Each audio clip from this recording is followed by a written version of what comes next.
Saudara, informasi berikutnya, Menko Polhukam Mahfud MD meminta harta kekayaan ayah pelaku penganiayaan diselidiki, apalagi jika ada kecurigaan dugaan penggelapan pajak dan pencucian uang. Menteri Koordinator Bidang Politik, Hukum, dan Keamanan Mahfud MD merespon kasus penganiayaan putra mantan pejabat pajak terhadap putra petinggi pengurus GP Ansor. Saat silaturahmi acara IKA Alumni UIN Alauddin Makassar, Mahfud menyebut ada dua proses hukum dalam kasus ini, yaitu hukum pidana terhadap pelaku dan hukum administrasi terhadap ayah pelaku penganiayaan. Pengunduran diri Rafael Trisambodo dari Ditjen Pajak tidak boleh menghentikan proses penyelidikan terhadap harta kekayaannya.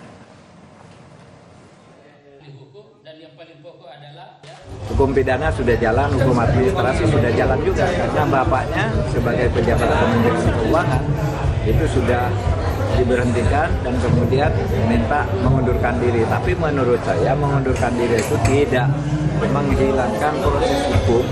Bila sebelum mengundurkan diri memang ada kasus-kasus hukum yang dilakukan, misalnya penghimpunan dana secara tidak sah, pencucian uang, penggelapan pajak orang yang kemudian dinikmati juga, itu harus diteruskan karena itu terjadi ketika dia menjabat kalau benar ya.